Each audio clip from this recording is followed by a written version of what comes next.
تقریر کے لیے دعوت دینے لگا ہوں محمد معاذ کو، جو اسی مدرسے کے طالب علم ہے، محمد معاذ مدرسہ حاضہ کے طالب علم۔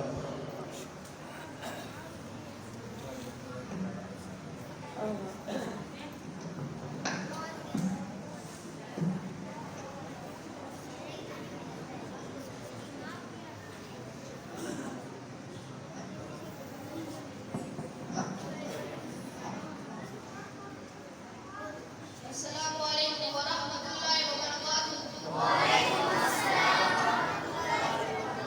الحمد للہ وحدہ والصلاة والسلام علی من لا نبی بعدہ، اما بعد فاعوذ باللہ من الشیطان الرجیم، بسم اللہ الرحمن الرحیم۔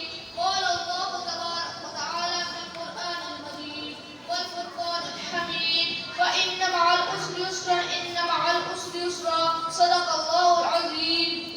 میرے واجب الاحترام بزرگوں اور اساتذہ کرام، آج میں آپ کے سامنے جس موضوع پر لفظ شہید کرنا چاہتا ہوں وہ ہے جناب محمد رسول اللہ صلی اللہ علیہ وسلم کی پرورش۔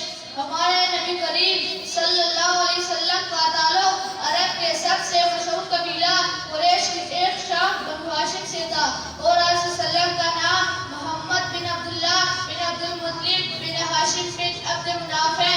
آپ صلی اللہ علیہ وسلم کی پیدائش سے چند مہینے پہلے آپ کے والد صاحب کا انتقال ہو چکا تھا۔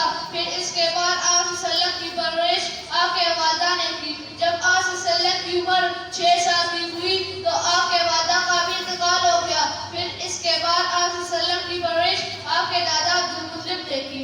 جب آپ صلی اللہ علیہ وسلم کی عمر 8 سال 2 ماہ کی ہوئی تو آپ کے دادا محترم کا بھی انتقال ہو گیا۔ پھر اس کے بعد آپ صلی اللہ علیہ وسلم اپنے چچا ابو طالب کے پاس رہنے لگے۔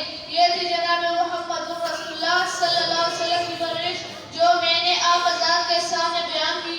آپ صلی اللہ علیہ وسلم نے بچپن سے ان تکلیفوں کا سامنا کیا ہے اور ساری زندگی ان تکلیفوں میں گزاری ہے، لیکن اللہ تعالیٰ نے ان کو کتنے ہی پیارے انداز سے فرمایا ہے وَإِنَّ مَعَ الْعُسْرِ يُسْرًا إِنَّ مَعَ الْعُسْرِ يُسْرًا، اور تاکیداً فرمایا ہے کہ بے شک ہم آپ صلی اللہ علیہ وسلم کو ہر تنگی کے ساتھ آسانی دیں گے۔ ہمیں اللہ تعالیٰ صلی اللہ علیہ وسلم کے نقش و قدم پر چلنے کی توفیق عطا فرمائے اور آپ صلی اللہ علیہ وسلم کے ہر سنت کو زندہ کرنے کی توفیق عطا فرمائے۔ وَمَا عَلَيْنَا إِلَّا الْبَلَاغُ۔